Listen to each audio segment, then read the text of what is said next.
Hello, everybody. Welcome to another exciting lecture by your favorite speaker, Dr. Ronald J. Brown. That's me in New York and somewhere down the Lower East Side. And I am going to be speaking to you today about a fascinating topic, and this is the religion of the Jedi, the religion of Star Wars. As most of you who have been following me in these various lectures know, my passion is religion, and especially religion in the world today. Well, today we're not only going to be talking about the religions of the past, many of which are still alive today, but we're also going to be talking about the religions of the future. As I'm speaking, this is the year 2021, halfway through, the middle of July. Well, we are in the beginning of the 22nd century, 21st century, and we are also in the beginning of the third millennium. And when we look back in history and we see how religions have changed, evolved over time, well, in this world, we can't expect religions to stop emerging, to stop evolving, to stop changing, and stop them from dying out. So, today we're going to be addressing a lot of fascinating topics as far as religions of the future are concerned. And Star Wars TV series, book, video games, you name it, an entire franchise around Star Wars, and especially the Jedi, the religion of the Star Wars, which today is called Jediism. So that's what we're going to be talking about today. What is going to be the future of religion? Well, we're going to analyze one prospective candidate for global religious status in the future, and that is Judaism. Well, once again, there's the outline. Services at the temple. Every religion has a temple and a holy place. Founding a new religion. Fascinating experience for me as a historian of religion to be alive in this day and age and to see a new religion emerging and wondering, what is it going to be in 100 years? The concept of God, to the extent that it exists, is the Force. Famous greeting of the Jediist, where the Force be with you.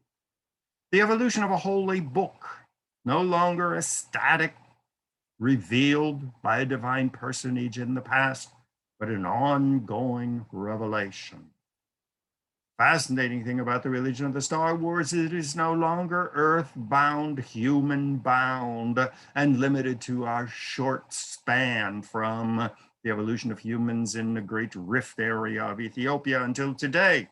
Relatively short history, but we're opening up to aliens who have been around for millions of years.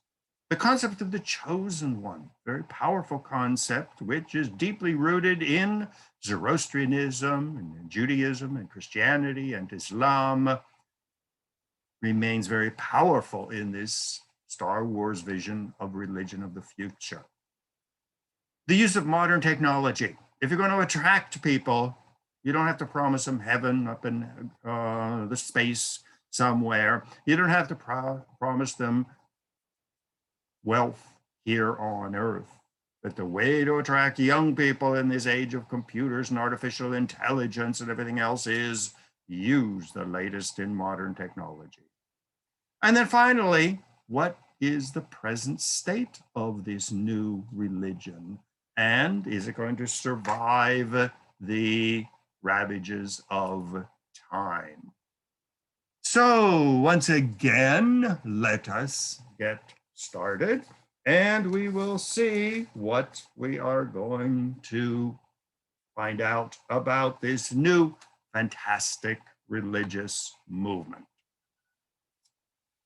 Well, I have always found that sci-fi is a great source for speculation about the future.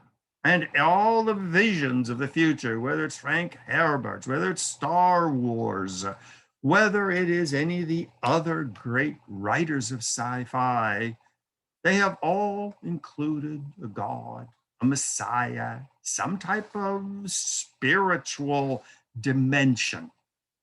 And so they don't really expect religion to die out, as Karl Marx and so many other people argued that religion would eventually be replaced by science. Most of the visionaries of the future, not just Star Wars, but the Dune series by Frank Herbert and so many other writers, religion has a role to play in our future. Wonderful book by Paul Naim, Holy Sci-Fi, where science fiction and religion intersect.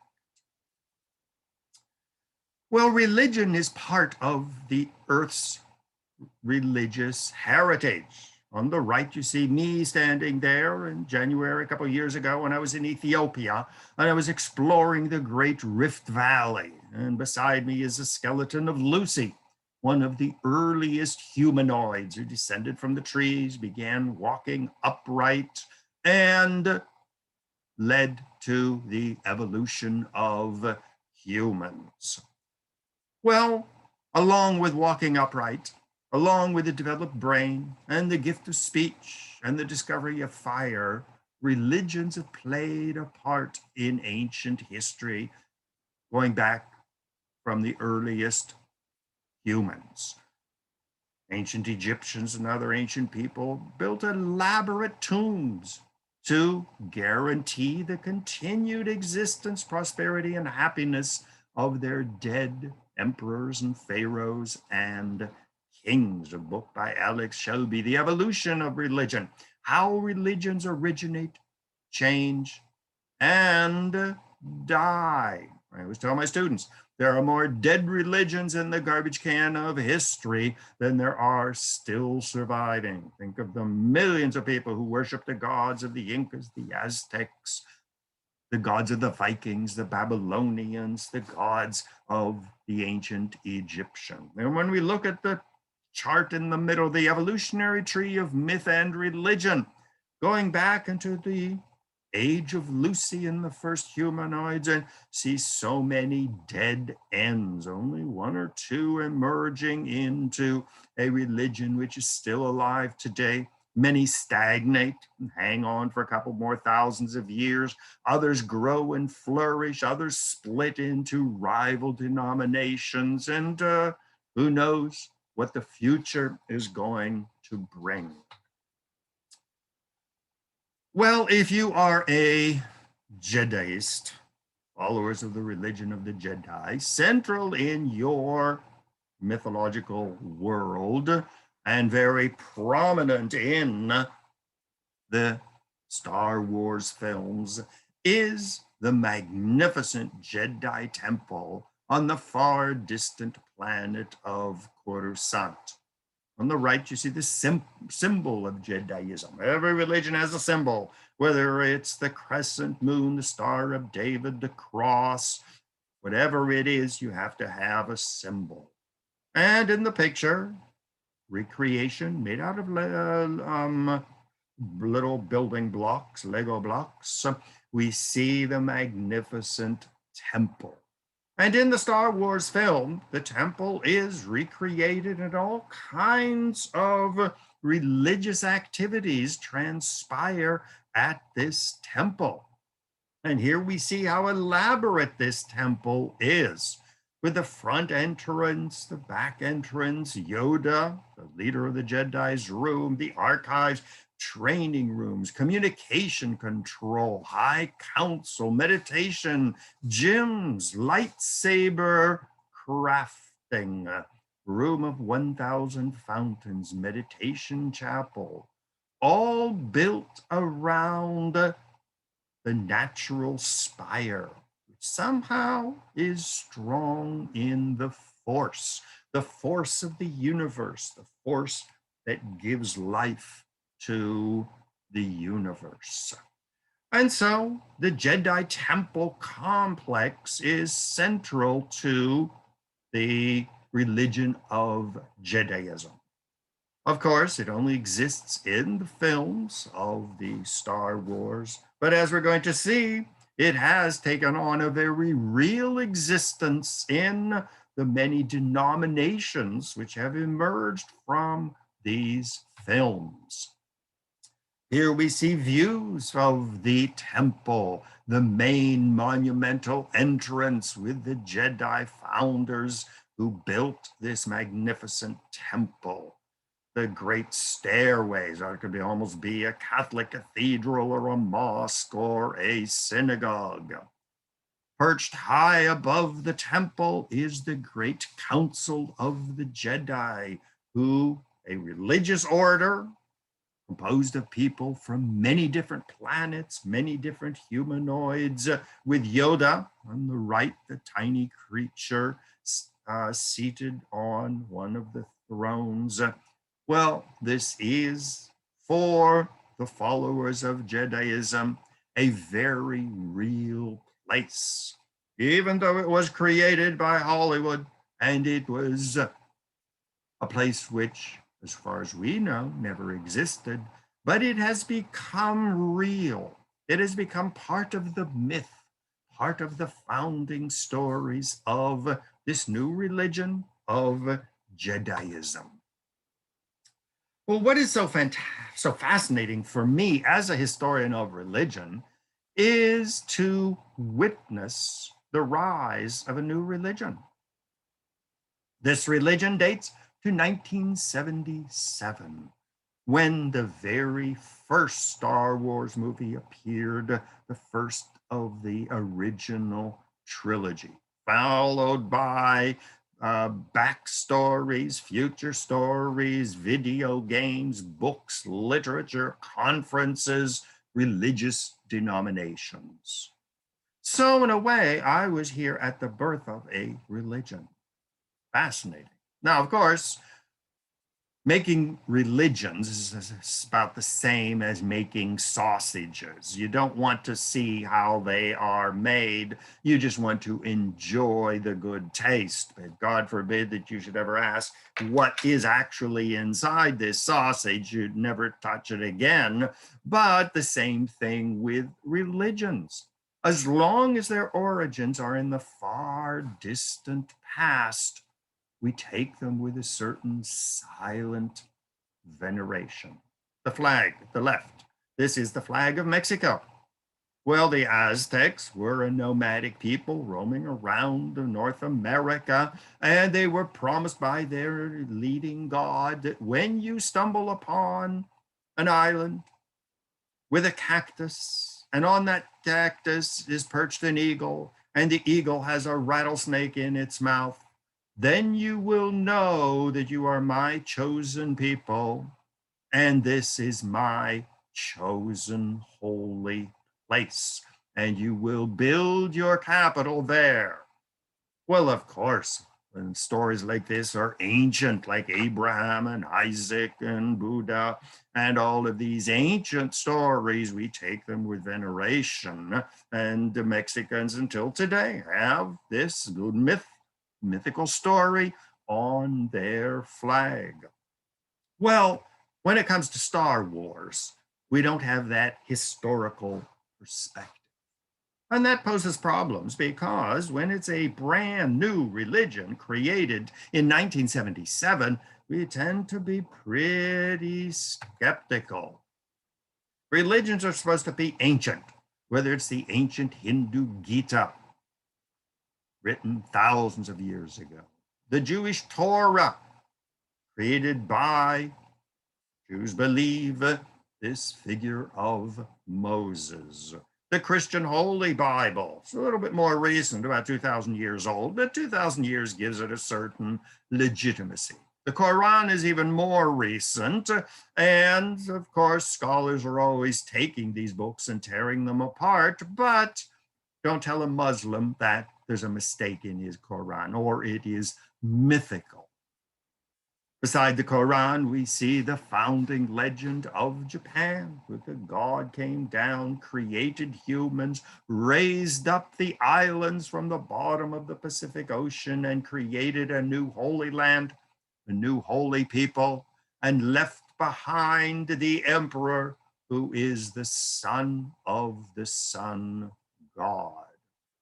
Africans have their creation stories, their ancient myths, and as do the various people of South America, the Incas, the Mayas, and the Aztecs.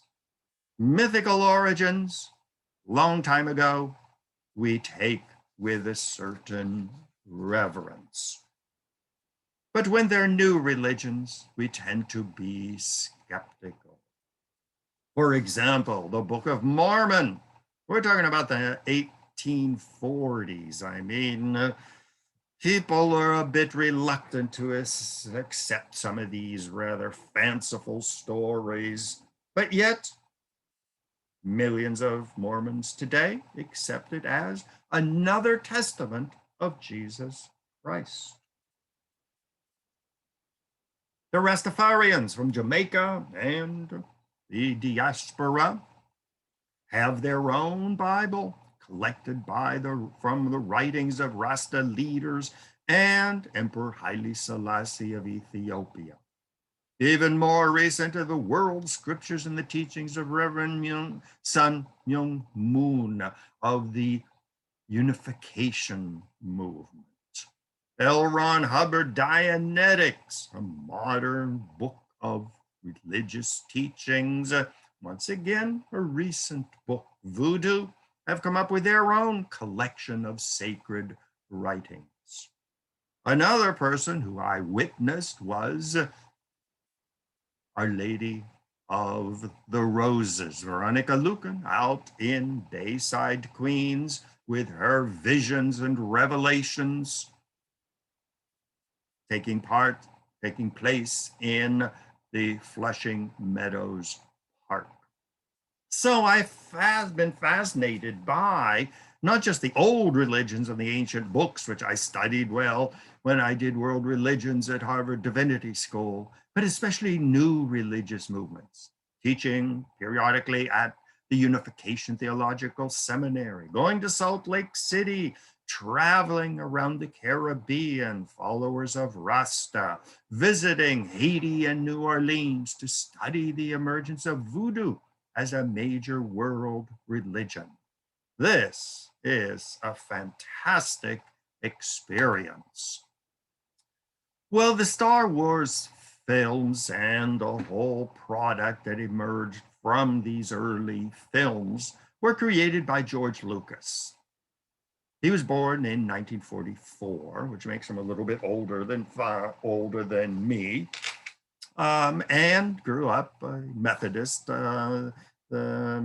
His biography states, but was long fascinated by world religions and, like me, looking into the future. What is religion going to be? Well, we can't really compare George Lucas with Jesus or the Prophet Muhammad or Abraham or Moses or the Buddha, but yet he did create the outlines of a new religious movement which is growing by leaps and bounds and just might be the germ of the religion of the third millennium. Now, one of the major issues that every religion has to deal with, and this is a major problem, is who is going to be your God? Well, we all know about the Hindu deities, numerous deities dying away, new ones being born, the gods of Babylon, which very much inspired Judaism. Abraham, after all, and his father were idol makers in the temples of the gods of Babylon. The Greek gods, the gods of the Aztecs. Of course, millennium, probably since the time of Lucy, we humans have given human characteristics. We have anthropomorphized powers by making them into people. So the Aztecs had the god of rain. In a parched land like Mexico, you can be sure that the god of rain is going to be well venerated. God of war and the sun, the god of civilization and order, the god of destiny and the good fortune. These gods were always people. Sometimes, as in the Christian myth, God came down, had sex with a woman, earthly woman, Mary, and created half God and half human being, which was very common in the ancient world. Gods were always coming down and messing around with earthly women and leaving their descendants behind them. Well, the most ancient world was polytheistic, meaning many, many gods. Gods of war, gods of rain, gods of order, gods of destiny, god of good fortune, god of intelligence. Many gods. Every river was a god. Gods lived in mountains. The ancient Vikings and Norsemen venerated the sacred trees in the forest. Well, gradually, from this plethora of gods, a new approach to gods emerged, and that is what we call monolatry, meaning every people has its own god. In the middle, we see the Akhenaten, the king of Egypt, who declared the sun as the principal god of Egypt. Well, he didn't claim that that was only one God in the universe. He said the Egyptians have our God, the sun God, the Babylonians have theirs, the Hebrews have theirs. The first commandment, I am the Lord thy God, thou shalt have no others before me, meant simply that Jehovah, Yahweh, as we say, was the God of the Hebrew people. The Greeks had their gods, the Egyptians had their gods, the Jews had their one God. In Zoroastrianism in Persia, Zarathustra argued that there was one God and this was the God of the Persians. So monolatry means the worship of one God without denial of the existence of others. Well, the next step, according to the great historian of religions, Karl Jaspers, occurred in the 8th to the 3rd centuries BC, and this was the emergence of monotheism. No longer did each nation have its God, but in fact, there was only one God. You see the emergence of one Godism or monotheism in Hinduism with the rise of Brahman, the one power, the one deity behind all of the different faces of the deity. In Judaism, it was in Isaiah, so-called Second Isaiah and Book of Deuteronomy, where the Jews are saying, this Jehovah, who we have been venerating, is not just the God of the Jews, but he is the first and the last, and beside him there is no other God. So we see the evolution of the concept of God. Well, where are we today? And what do the Jedis have to say about this one God? Well, they have moved beyond polytheism, monolatry, and monotheism, and have abandoned the idea of God as a person, completely abandoned it. This is another major period in evolution. What Karl Jaspers would say is we have entered a new axial age where religions and society is moving into a new era. We call it the third millennium. In Judaism, they don't talk about God. They don't argue about God, but they do speak about a invisible primal force of the galaxy. And the Star Wars franchise defines the force as a mysterious energy field created by life that binds the galaxy together. Harnessing this power is the goal of the Jedi, their enemy, the Siths, and any others who are sensitive to this spiritual energy. He grants them extraordinary abilities, such as levitating objects, tricking the mind, seeing things before they happen. It has certain human characteristics in the sense that it has a will of its own, which, once again, we are still trying to understand. So it is no longer sacrificing animals to some mysterious god in temples of the ancient world. It is no longer getting down on your knees or lighting candles in front of one god. But it is a force which is everywhere, permeating the universe. And it is the sum and substance of all living things, not just planets and animals and insects and humans and all the inhabitants of other planets and galaxies. It is all of these bound together in some mysterious force. Now, Yoda is a central figure. In fact, he is the leader of the Jedi. And he's described by the Star Wars fandom site as a force-sensitive male being belonging to some mysterious species.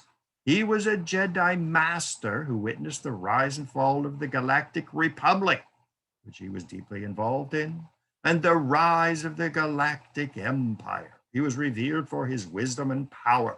He trained generations of Jedi, ultimately serving as the Grand Master of the Jedi Order. So central to the whole Star Wars plot is the rise and fall of the Galactic Republic, freedom, democracy, happiness, presided over by this religious order. Its defeat by a group that managed to master the power of the Force, defeat the Republic, and create the evil empire. And so, very much like with Christianity in Europe, there were times when religion was very powerful, even controlling the state. But there are other times when religions would be defeated and the forces of evil would take over. So while there's no identifiable God, there's clear recognition of the force of the universe that can be mastered, that can be used to achieve power. Interestingly, Yoda, the great master of the Jedi Order, is not an earthly human, recognizing once again that the future is going to be dominated by creatures from other planets. The Holy Order of the Jedi Knights. Here in the middle again, we see a meeting of the Jedi when they ruled the Republic. Well, central to every religion is an organized hierarchy with leaders, with training. And so on the left, you see Legend Star Wars, the new Jedi Order. On the right, we see young Jedi growing up as knights, learning to handle the lightsaber, both men and women. So it is very much modeled on a religious order, such as Buddhist monks or Christian, Catholic, Benedictines or Jesuits. And so once again, religion is not just mastering the force, but it is a way of mastering the force with people who rise high in the hierarchy and can win political power as well as losing political power. The students, many of them are very important in the film. Count Dooku, Obi-Wan Kenobi, Luke Skywalker, and schools for training them, what they call the Jedi Younglings, a whole new generation of monks and leaders. Once again, we see the interaction of Yoda and Skywalker, humans, but once again, it is a religious order. Now, also central to the religion of the future, as envisaged by the Star Wars series, is a holy book. Now, when I say holy book, I mean a holy teaching, which eventually was written down in the form of a book. On the left, we see Archangel Gabriel recounting the passages from what became written as the Quran. So directly from God to the angel Gabriel to the prophet Muhammad, whose followers wrote them down. So historically, Bibles, holy teachings were revealed. Christians, Jews, Muslims, Buddhists, Hindus believe that their ancient sacred scriptures of legends of the Aztecs and the Mayas and the Incas were inspired by some divine force. Inerrant, they were not mistaken. They were the 10 Commandments, not the 10 suggestions. They were infallible. They could not be changed, and they were without error. They were, in short, the Word of God. And this has been the importance of a holy teaching. Now, before the emergence of sacred books, religions were centered on temple sacrifices, sacrificing animals, and in many cases, sacrificing humans, such as the Greeks. The Aztecs were famous for sacrificing thousands of humans on a major festival. But another, Carl Jasper's idea, is the axial change, moving from animal sacrifice to the study of a book. This took place among Jews in the Babylonian exile with the rise of a Torah synagogue rabbi leadership as opposed to a priest temple animal sacrifice religion. The Quran, clearly Mecca and Medina were sacred cities for animal sacrifices by the pagans. They were replaced by the study of the book, the Persian Holy Scriptures, considered to be one of the earliest sacred writings. Well, some religions still feel a certain attachment to animal or blood sacrifices. On the right, you see a Catholic priest holding up the chalice containing the blood of Jesus and the host, the body of Jesus, which Christians, in a very almost superstitious way, believe is actually the body and blood of Jesus, and they eat it, something that most religions today find rather grotesque, smacking more of cannibalism than of a civilized religion. But this was another axial change from animal and human sacrifice to the study of a book. Well, the sacred writings and teachings of the Star Wars is not a paper book. It's not a parchment. It is the famous holocrons. These are information storage devices used by the Jedi Order of Yoda and his enemy, the Sith, that contain ancient lessons or valuable information in holographic form. They appear as palm-sized, glowing polyhedrons of crystalline material and hardware, and they can only be activated and used through the power of the Force. Now, here again, this shows that Star Wars is very fascinated by technology. They're not going to go around handing out pamphlets or even making YouTube videos like I do. And you can even buy these holocrons online. Go to Galaxy's Edge Star Wars Electronics Sith Holocron Pyramid. 4.7 stars out of 5. For a mere $62, and it can be bought at Amazon.com. Now, Star Wars religion, Jediism, strongly appeals to young people. who love gadgets, who are used to computers, who are used to not just a Palm Pilot or a cell phone with unbelievable powers, which I have yet to master, but this is the kind of modern technology that appeals to young people, which makes probably Judaism a youngest religion in the world today.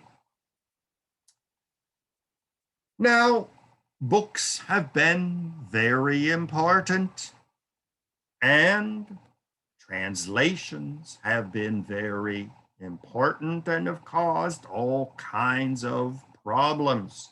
The evolution of the book has been extremely difficult. How do you translate things? For example, the formation of the Jewish canon. Well, we take the Torah as the Torah, sacred book. Jews even kiss it as if it was a treasured person. But we tend to forget that it has been edited. There are different versions. Pieces were lost, pieces were changed, and translations. The famous commandment, thou shalt not kill, is a mistranslation. That's not what the Hebrew Bible says. The Hebrew Bible says, thou shalt not commit murder. Killing, well, we have mercy killing, we have abortion, we kill in war, we kill criminals, and we don't consider that anti-religion. Although if you take the Christian translation of thou shalt not kill, then abortion, capital punishment, even warfare is condemned. Whereas the Jewish Bible says thou shalt not commit murder. So all kinds of translations of the Christian Bible, of the Christian Standard Bible, King James, New American Standard, New International Reader's Version, New Living Translation, everyone translates it in a different way. And scholars have increasingly been arguing, what is the correct translation? What is the particular message? When people like Martin Luther made a big deal of translating the Bible into German, it was the scholars who controlled the translation process. So the book was considered to be divinely, if not revealed or inspired, infallible, even though people were translating it in manners to suit their needs, rewriting entire chapters, books were left in, books were left out, passages were so mysterious that they were totally ignored. So the Bibles are not so carved in stone as we like to think they have been. Well, today, in the Jedi religion, they don't even claim that their holy books were divine origin. In fact, when you go to the various Jediism churches and temples and websites, the first thing that strikes you is it is a mass participation religion. The holy books of the future, of the third millennium, are not written in stone. They are open-ended mass participation, ongoing revelation, you might even say in theological circles. And just a short list of some of the phrases and terms which appear constantly in Jedi literature, such as the quote, parts of this article have been identified as no longer being up to date. And there even get requests, please update the article to reflect recent events, the ongoing revelation, the evolving religion, and remove this template when finished. Content approaching. Parts of this article are no longer up to date. Please click the drop down below to see the full list. Meaning it's not just a word here, it's not just a word there, but the entire teaching of Judaism is open-ended. I mean, who today, and as I'm speaking, the year 2021, would even dare imagine that any revelation taking place today would still be valid in 500, 1,000 years? Many of the sites have places where you click like, dislike, edit, share, helpful, not helpful, and in times there are even votes. All the followers can vote on what is to be included, what is something supposed to mean. So, a whole new approach to holy books, no longer revealed by God, but democratically created by the people. Well, as everybody knows who watches the Star Wars movie, people are constantly speaking in different languages. In fact, they not only have books where they're constantly being updated, upgraded, likes and dislikes, and please edit certain prayers in various languages. Here again, there's no such thing as sacred language. Jews who worship in, Orthodox Jews who worship in Hebrew, Muslims who pray in Arabic, Ethiopian Christians who pray in Ge'ez, Hindus who worship in Sanskrit. All of this is outdated. Everything is moving forward. Nobody speaks Sanskrit anymore. Nobody speaks Latin anymore. Move into the new world. Everything is evolving. Everything is changing. And in fact, there are entire dictionaries, schools for studying the various languages of the galaxy. Once again, nothing is set in stone. The Ten Commandments, well, forget about them. Today, if they would publish something like the Ten Commandments, it would be surrounded by buttons such as edit, like, dislike, share. Everything is ongoing. No more sacred languages. Languages are constantly evolving and changing. No more holy books carved in stone, but ongoing revelation. In fact, the languages of Star Wars are closely chronicled. And they have sites like Learn to Speak Huttese by the Eaton Institute. Lists of different languages, different alphabets, different scripts. Once again, whatever happened to Earth in all of this? We're just one tiny planet in an obscure region of the galaxy. And many of the people are far more advanced than us. Others are less developed by us. But there are even sites to learn the languages of these various civilizations. Now, central also to the Star Wars franchise, Star Wars universe, is the reality of aliens. Thousands of different peoples on different planets, and a constant ongoing discovery of new peoples. Now, this is rather difficult for earthly people because, as you can see from the list on the right, the encounter of one people with another people on Earth has been a history of bloodshed, genocide, torture, and crimes unimaginable.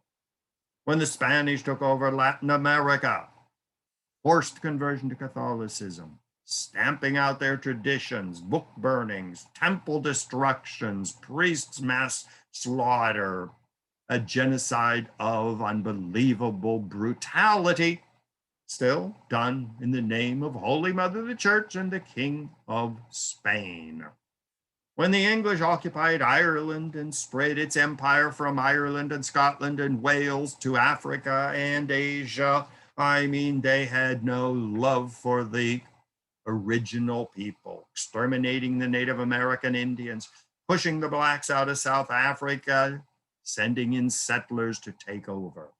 French did the same in their colonies. The United States, genocide of the Indians, the bloody conquest of the Philippines, and more recently, wars to keep control of Vietnam and Iraq. The United States is right up there with the great criminals of history. American slavery, which is very much in the news as we speak, reparations. The Armenian genocide by the Turks, the Nazi Holocaust of 6 million Jews, what the Jews did and are still doing to the Palestinians today, treating the other with utter contempt. The Muslims in India being persecuted by the Hindus to make India Hindu again. Well, in films such as Invaders from Mars, I mean, the poster tells you everything. Look at the evil black shaded monster from Mars, not only conquering the earth and killing off humans, but look at what he's carrying, a half undressed woman. And so this has been the traditional Earthling approach to the other. Movies such as The War of the Worlds by H.G. Wells. Look at that vicious looking monster taking over the earth. We impose our own genocidal nature onto the aliens. If they're coming here, they're going to do the same thing to us as we Europeans did to the Africans, the South Americans, the Asians. Film Aliens, I mean, portraying other civilizations as monsters. Extinction, District 9. District 9 is a fascinating movie portraying the human encounter with aliens very much the way the white people encountered the Africans in the famous film District 9. Well, the encounter with other intelligent beings is, I think, is going to be another beginning of an axial change in human mentality. We are not alone. Jaspers, who described 8 to 200 BC, when revolutionary thinking occurred in China, in India, and in the Occident. Well, there have been many axial changes in history. For example, the passage of nomads to agriculturalists, a major change, the rise of towns and cities, inventions of writing, rise of monotheism, rise of book religion over animal sacrifice, Galileo's phenomenal theory, very controversial, that the earth was not the center of the universe, but we were simply one insignificant planet rotating around one insignificant sun. Darwin's evolutionary theory, another quantum leap in human consciousness. CRISPR, where we could go in, edit the genes in people, and we could have a person who could glow in the dark, a person who could swim under the water with gills and yet remain human. So in Star Wars, we see the encounter of Earthlings with a galaxy filled with other intelligent beings. The realization that humans are not special among other living things. We are just one of many. I love the Latin expression, natura no fecit saltus, meaning nature does not make leaps. arguing that there is a slow progression of knowledge and civilization. Well, I tend to disagree with that. And I think with Carl Jasper's, human intelligence does make sudden major leaps. And when we first encounter aliens and are forced to deal with them, that will be the next axial leap. All of our religions, all of our sacred cities, all of our rituals, the story of Adam and Eve and creation of life and God's religions, everything from Mormons to Orthodox Jews to Muslims and Buddhists, we are all so earth-centered. The Catholic Mass can't get more earth and human-centered than eating the body and drinking the blood of Jesus. Sacred rivers, central to Hinduism. The bodily resurrection of Jesus. Again, so human and earth-centered. All of this is going to be put into the perspective of every civilization. Every planet has to overcome its earth or human-centered backgrounds. Every civilization, every people believes that they are the center of the universe, that they were created by a God. How are humans going to say we are just one of many sentient, intelligent creatures in the universe? No different, no better, no worse than any others. The Jedi High Council, with Yoda at the bottom in the right-hand corner, testify to the diversity. Actually, it's Yoda on the left in the middle. But you see the variety of faces of creatures having a lot of similarity with humans, variations on the human face. But the fascinating thing about the Star Wars is we are just one example of humans. And are we going to be like the Spanish word to the Aztecs, exterminate, force them to convert to Catholicism, force them to speak Spanish and accept Spanish rule? Or are humans going to be able to reconcile themselves to simply one face among many?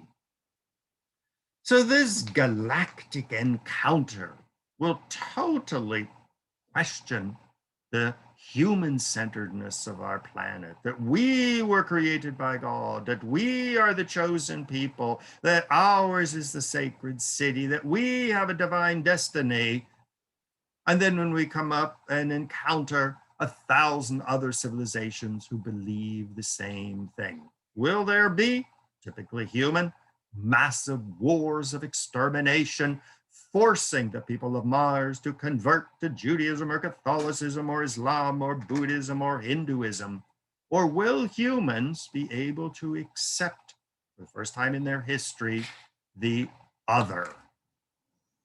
In fact, droids, less commonly known as robots or automatons, were beings that possessed artificial intelligence. Here again, are we just going to be equal to robots, to droids? And in the Star Wars films, the robots, or the droids as they're called, are not just doing menial and dangerous jobs, but they're also active in fields that require extensive specialization and knowledge.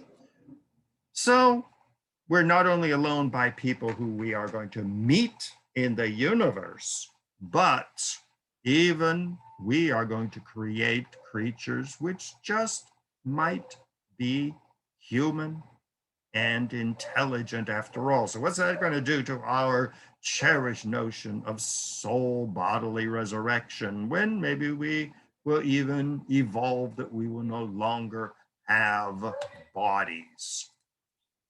So the earth is being downplayed gradually. our view of New York City and Shanghai and Peking are going to be just second-rate places compared to the great city of Coruscant, the center of the Galactic Republic, where Earthlings will go and be literally swept off their feet by the city of the future, where Earth will no longer be center stage and we will be considered second-rate residents of the Galactic Republic, or later the Galactic Empire. Now, very important in the Star Wars franchise is the notion of the Chosen One. Traditionally refers to this as the Messiah. Well, the Messiah is a concept that basically entered Western religions from Persia, from Zoroastrianism. It was taken up during the Babylonian exile of the Jews, reinterpreted and gradually spread to Christianity, once again reinterpreted into Islam, and continues to be a central feature in what I call the universal building blocks of religion. The concept that someone will emerge who will save us. Well, implied in that is that we're not able to save ourselves. Confucianism says, don't sit around waiting for a Messiah, one of the few religions that rejects the notion of a Messiah, saying we can do it ourselves. We don't need to sit around waiting for somebody to peer out of the clouds and save us. But yet the concept of the Messiah remains powerful in both most modern religions and in the Star Wars. Now, whether it is Menachem Schneerson, who was the Orthodox Jewish Chabad Messiah, who the Jews are still gathering at his tomb in Brooklyn, waiting for his return to life. Isaiah prophesied the coming of a Messiah who would be Counselor, Mighty, Everlasting, Prince of Peace. Georg Friedrich Handel's famous music, The Messiah. Below that, we see Reverend Moon, founder of the Unificationist Church, who claimed to be the new Messiah. Islam as the Mahdi, who will appear in the end of times. Implied is that we humans are unable to save ourselves. We need somebody to appear out of the clouds and save us. Well, the Star Wars series takes this very powerful concept, this universal building block of all religions, and once again dramatically reinterprets it. This Messiah is not someone who will appear from the clouds and come down and save us, but it will be someone earthly, someone here and now, a little bit closer to the Jewish and Zoroastrian concept of Messiah than the Christian and the Muslim concept. Now, Deuteronomy says, for thou art a holy people unto the Lord, and the Lord had chosen thee as his treasure. Well, once again, humans are not center stage. The Messiah in the Star Wars might not even be human, might not even claim to belong to a holy nation or a chosen people. In Star Wars, the Messiah, or the Chosen One, is a very human, complex character. In the prequel trilogy, we learned that Anakin Skywalker was the chosen one of the Jedi. They're constantly asking each other, is he the chosen one?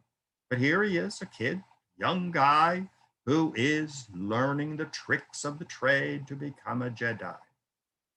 Well, it is a complicated person because he abandons his role of the chosen one, and under the name of Darth Vader in the original trilogy, we realize that he switches sides. So he's not only the savior for the Jedi, but he decides, no, I'm going to switch sides and I'm going to work with the Sith, and I will become, in a way, the anti Messiah. So it shows that the Messiah is not something that is carved in stone. It's not someone who at some point in time is going to come down and be all good and loving and save all of humanity. But this Messiah, the chosen one, is going to be part of our human, earthly, intelligent being history. In fact, the Messiah is not outside of us, as in the picture on the left. It is not someone who will appear out of nowhere, but in many ways, we all have the potential of Messiah within us. This battle between good and evil, who is going to win, might not be the good Messiah, it might be the evil Darth Vader. In fact, the concept of the Messiah is still very, very powerful in Earth religions. BBC series of Messiah. Netflix has its own series on the Messiah, Judas and the Black Messiah. Here again, this concept that someone will emerge waiting for someone to come down and to save us is still a very powerful component of Earth religions today. And according to Star Wars, will remain very important in the future. Might not be an Earth creature at all. It might be from another planet. It might be a person who is struggling with his or her own messiahship. But here again, it remains a very powerful element in the Star Wars religion of Jediism. Now, the galaxy, as I mentioned earlier, it really puts Earth and Earthlings in their far distant, obscure corner of the galaxy. Well, for people who haven't convinced that they have a universal vision, whether it's American Manifest Destiny, whether it's the Jewish chosen people role, whether it is the destiny of the evangelical Christians to conquer the earth and to make it all Christian. This is deeply rooted in the earthly psychology. But most Earthlings are not thrilled about fighting for this nebulous entity called the galaxy. That's going to involve a change in axial thinking to realize we are not the center of the world. The earth is not the be all and end all of creation. On the right, we see one of their prayers. We fight for the Galactic Republic and the Jedi Order. And the capital is not on Earth. We fight for its ideals and freedoms. We fight to the death to protect its citizens from harm. We, the Jedi, attack our people's enemies to bring peace to the galaxy. We are the clone troopers of the Grand Army of the Republic. Now, as I speak, we see the growing conflict between United States and China. Here again, two civilizations, two people who believe that they are destined to rule the planet, literally going to war. Once again, humans are launching on a giant economic war, which could well turn into a military war. We see the ongoing struggle of Europe to unite the ancient hereditary enemies of the British, the Russians, the French, the Germans, overcome these ancient hostilities to admit that Germany and France are just one more small member in a earthly community.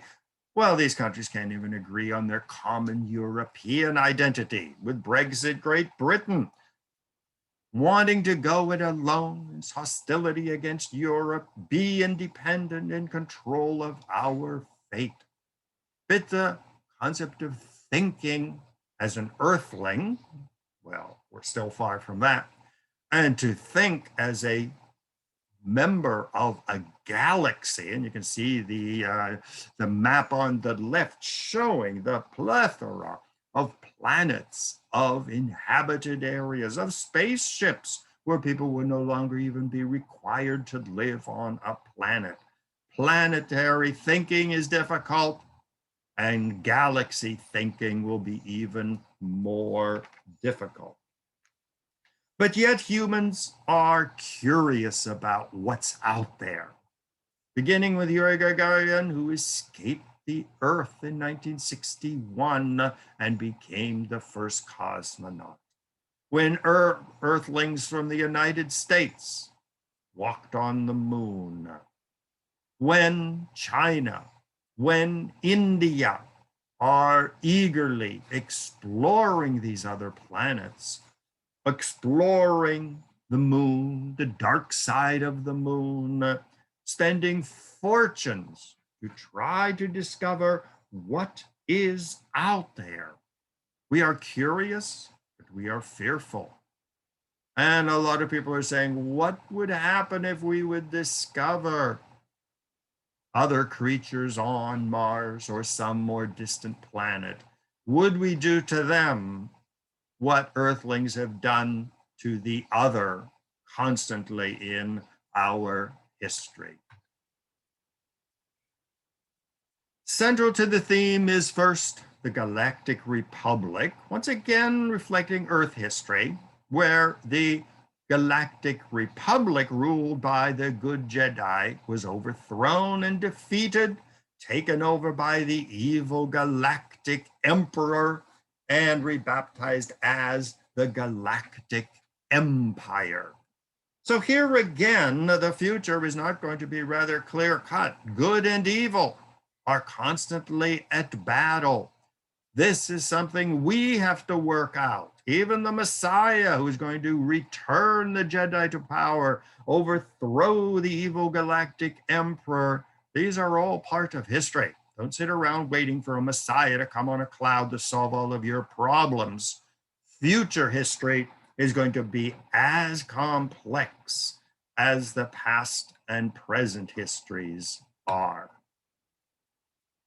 So this discovery of our relatively minor status in the galaxy is going to require an axial change in thinking. Now, of course, we all know what happened to Galileo when he said that the Earth was not the center of the universe, but it was the sun, and we were just one of many planets precariously circling the sun. Well, Pope Urban the 8th in the 1600s clearly put Galileo in his place. So axial change in thinking is going to be as difficult for humans as it was for the humans of Galileo's time. Time, which we so cherish with our own mythical histories. We have the Jewish myth of the creation of the world by God, and that is the Jewish calendar. We have the Hindu calendar. We have the Aztec calendar. Christians measure time from the year 1 according to the life of Jesus. Muslims according to the flight of the Prophet Muhammad from Mecca, the famous Hijrah. Well, in Star Wars, our earthly times, and we can't even agree on one Earth common history, we still use BC, or we just sort of rebaptize it BCE rather than before Christ, or we call it before the Common Era. sort of tinkering on the fringes of time. But when we realize that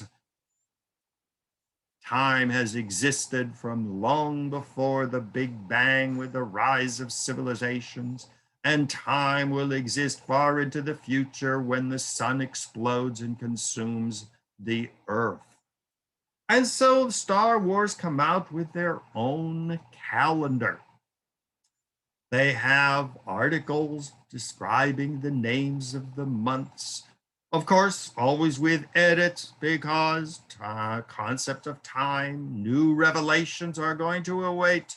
No calendar which we come up to today is going to be valid thousands of years in the future.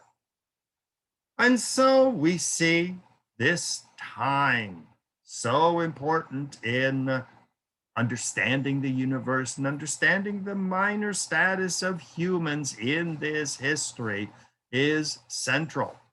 In fact, they have their own division of times, and it is divided and constantly referred to in the Star Wars timeline as going for hundreds of thousands of years. So our measly little 2021, as I speak, is going to be so insignificant in the galactic view of time. Now, if any religion wants to grow and prosper, it is going to have to adopt to the modern technology. And once again, the printing press of Gutenberg, the translation of the Bible, are all instruments which technologically, powerfully influenced the emergence of religions until today. Well, we have seen so far how precarious any written in stone Bible or even translated, how precarious this is. Even concepts like patriarchs and popes and priests in this modern age of internet, mass communications, world travel, highly educated young people, all of this is being questioned.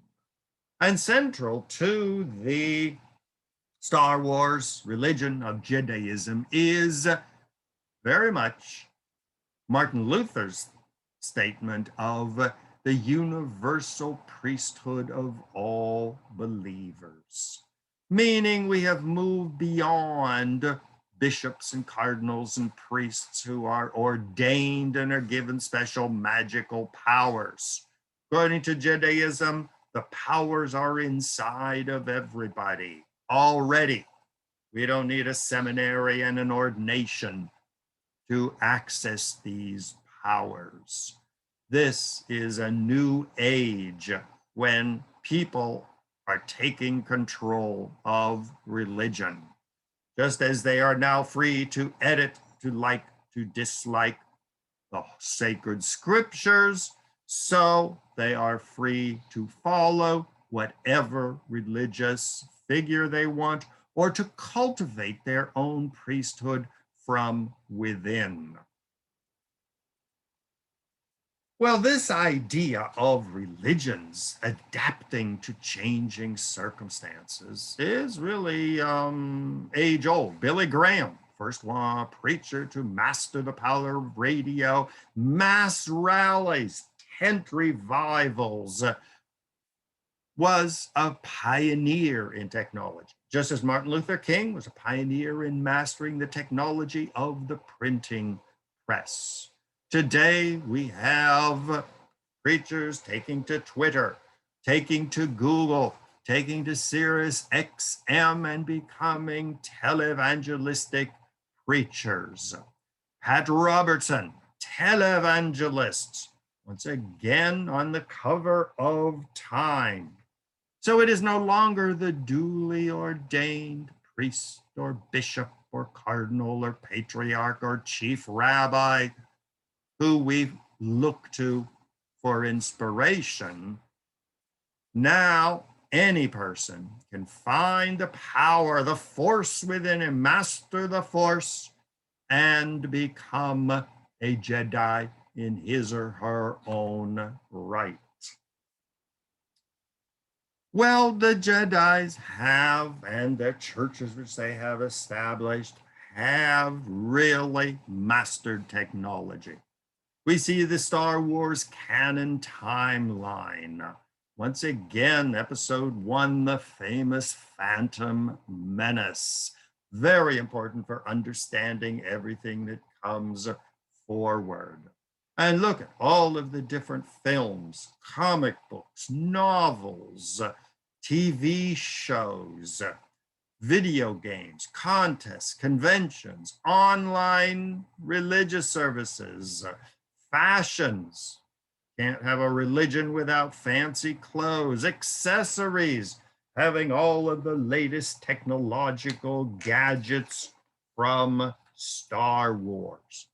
Now, mastering modern technology is very important because, as I mentioned, young people are taken to this new religion because it is not sitting in a stately Gothic church, singing the hymns of yesteryear, listening to the readings of a book from the Torah that they've heard 1,000 times and never much are concerned about. The religion of young people has to be dynamic. It has to be accessible. Contests, games, dressing up in fashions, the latest new film or TV series is probably the most successful convert gathering movement of modern times. Series constantly emerging. Once again, The Phantom Menace, Episode 1, 1999. A New Hope, 1977. I mean, chronologically, they are out of order, but yet every time you watch a film, it is setting you up to say, what happened next? What happened before that? You are drawn into the stories and you are a participant with your likes, with your dislikes, with your shares. You are part of it. And here you see the advertisement. So you want to watch Star Wars. Try watching them in machete order for the optimal movie going experience. So it is like as if there were a whole bunch of chapters in the Bible and you were asked to rearrange them, to edit them, to trust the force within you. Use your own intelligence. Don't call your rabbi, your priest, your imam, or your guru, but you have the power within you to participate in the creation of your own new religion. Star Wars video games, even Lego got into it. Build Jedi, build the temple. Episode 3 in Xbox, Star Wars Clone Wars. I mean, everything builds on itself, builds on what came before, but it also reinterprets it because everybody is a participant. Now, I have been using each technology. For example, one of my many YouTubes, as you can see, the Lower East Side with Dr. Ron Brown, which is on YouTube. Well, even that is outdated technology. Sure, you can share, you can forward it, but nobody can go into my age-old technology of YouTube and edit it. But you can on Wikipedia. Everybody is participating. How many likes, how many dislikes, how many shares. And the more viewers you get, the more theologically sound your theory might be. In fact, all of the YouTube sites encourage participation. A beginner's guide to Wikipedia editing and edit-a-thons. Here again, something is in Wikipedia. You are not allowed to just read. You are allowed to edit, modifier, as they say in French. Edit-a-thons, where people will gather in groups simultaneously at all corners of the world and rebuild a site. I mean, could you imagine rewriting the book of Genesis online, giving people a way to participate in their own holy scripture? Not only games and films and videos, but toys.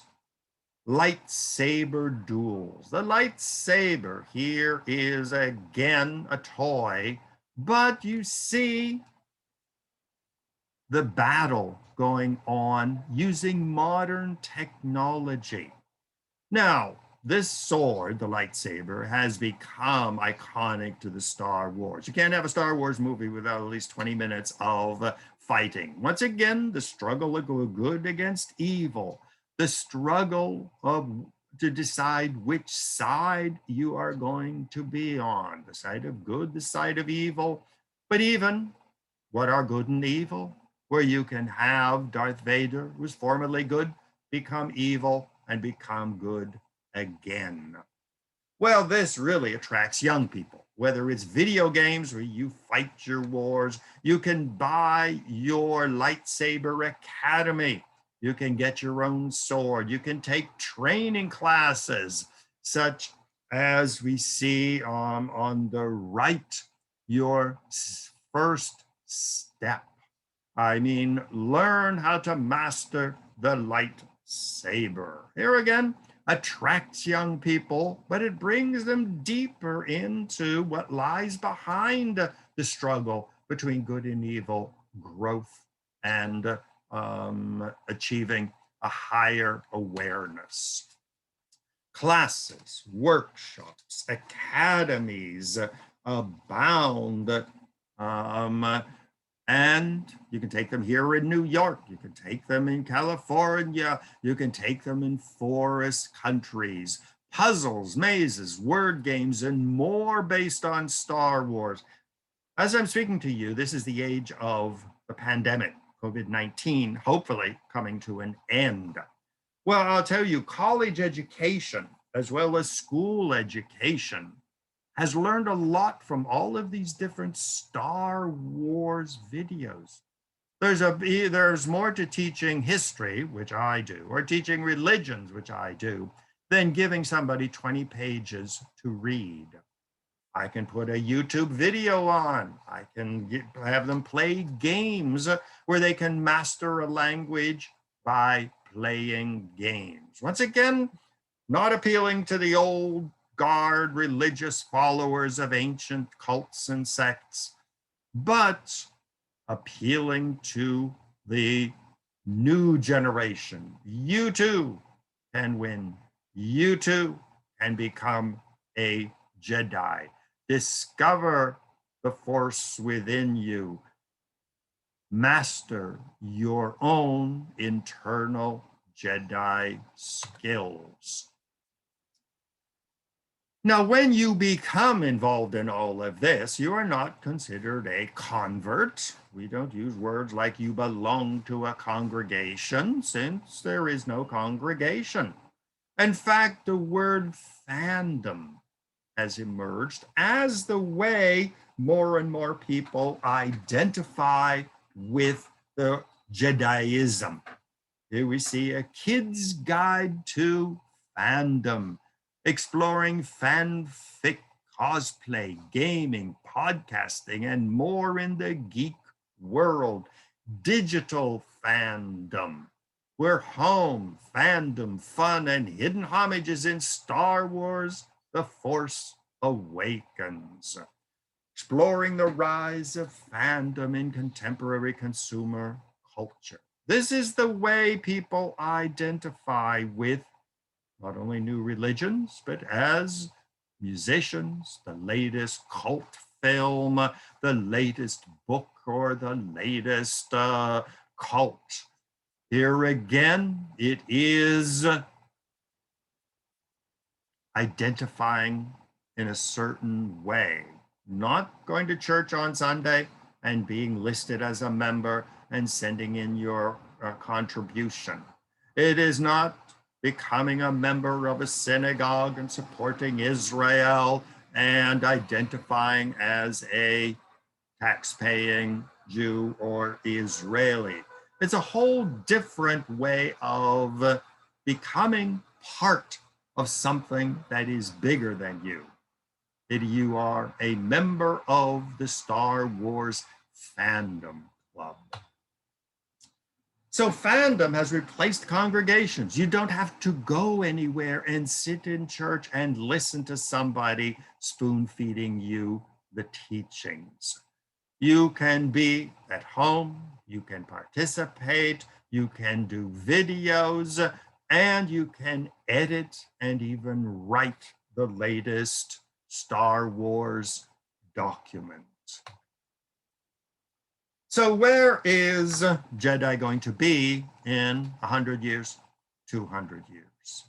Well, Jedi religion today also reflects the notion that church and state, religion and politics are so intrinsically combined that politics and religion are going to be bound together in the future.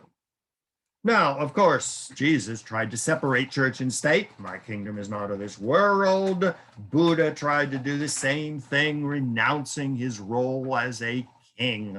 But inevitably, church and state have always come back together. Whether it was Constantine the Great embracing the teachings of Jesus, which were anti-state, anti-politics, and making this new religion, Christianity, the centerpiece of his new reborn Roman Empire.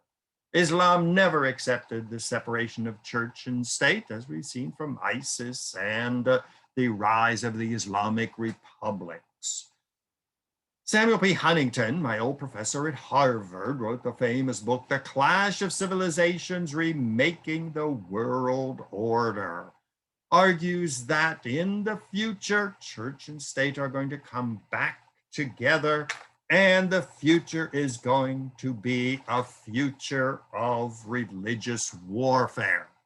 Main contestants being Western, Catholic and Protestant churches, North America, Western Europe, Australia, Orthodox world, Ukraine, Romania, Greece, and of course, Russia, Islam from Morocco to Indonesia, the Buddhist world of Southeast Asia. You have the Hindu world of India, Latin America, its own unique identity, and Scenic, which is today the Confucian world. He predicts that the future is going to be one of religious warfare, which will make the Crusades and the wars of religion of the past look like child's play. And Star Wars clearly shows that religion is going to be involved in the future politics, whether it is establishing the Galactic Republic, having it overthrown by the evil emperor and banishing the Jedi to exile and establishing the Galactic Empire. The struggle for domination of the world is not just going to be between various religions, but between church and state. The return of the Jedi. After being banished by the evil emperor, they do return and seize political power again, much like under the Trump-Kushner regime in Washington. The evangelical Christians took control of Washington. The Ayatollah overthrowing the Shah of Iran and establishing the Islamic Republic of Iran.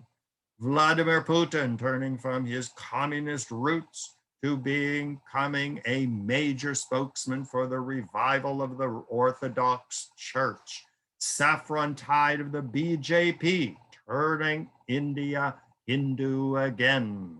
The Israelis with new settlements, ethnic cleansing in Jerusalem, making Israel a Jewish state. So church and politics are no longer separate as I speak. The American dream of separation of church and state and freedom of religion is probably going to die out. And if the Star Wars series is any prophecy about the future, religious warfares, struggle between church and state for domination is going to be part of our future. Well, many different organizations have emerged from the Star Wars series. We have in Britain, you have the Church of Jediism. You have the Jedi Knight Academy. You have the Knights of the Jedi Order, the Temple of the Jedi Order. Each one of these is really trying to organize a religion based on the teachings of the Jedi.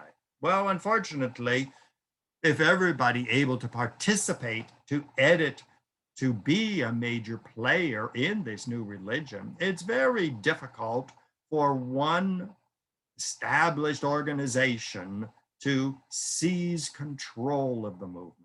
If everybody has a possibility of editing the sacred writings, everybody has a possibility to discover the force within you and even become a Jedi, the religions of the future will probably not be like the ones of the past.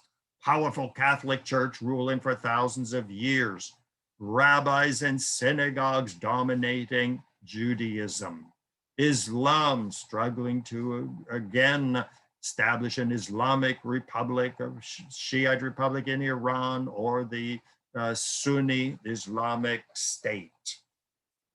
Probably, and according to the Star Wars series, religious groupings, organized groupings will probably come and go. And just as the Jedi Council in the Republic was overthrown and sent into exile, in the future, with fast changing technology, very fluid teachings and doctrines and books, no one organization will be able to dominate the future. Which does not mean that there are certain common teachings. And for example, the Temple of the Jedi Order has come out with its own credo. Once again, it's based on the Force, the inherent worth of all life, sanctity of the human person, whose use of torture, government should be based on the laws of reason and compassion. Spiritual growth and awareness should be part of society. Separation of religion and government and the freedom of speech, association, and expression. Now, the Temple of the Jedi Order is, of course, a very earth-centered 2021 vision of the church, especially things like gender, ethnicity, and national origin, reflects the issues of today. Well, this could be completely rejected and edited and changed to reflect a more galactic approach, which will no doubt happen when we do encounter aliens from other planets. So the Jedi continue to flourish. They have taken firm root, whether it is the national Jedi gatherings in North Carolina, mastering and giving certificates by the Temple of the Jedi Order, Star Wars celebrations, bringing people together, whether in person or online, Japanese, Korean, Chinese, European Jedi groups. Again, the International Jedi Federation is trying to put these different groups in touch with each other and possibly come up with some standard form of Jedi belief. But here again, who knows what's going to happen? And things are changing so fast that we will not know for a long time what happens. Well, that brings us to the conclusion. We have discovered in this talk a whole new religious universe, galactic in scope. For the first time, Earthlings are being aware of their position in the galaxy and of humans in their minor position among intelligent, sentient beings.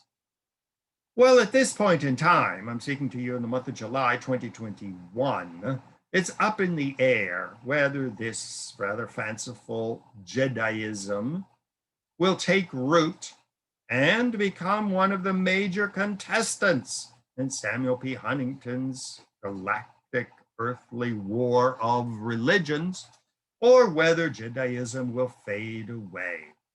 Will it become, like the picture on the left, the dead religion of the Mayas in the Yucatan in Mexico, empty temples studied by archaeologists, anthropologists, and historians of religion like me?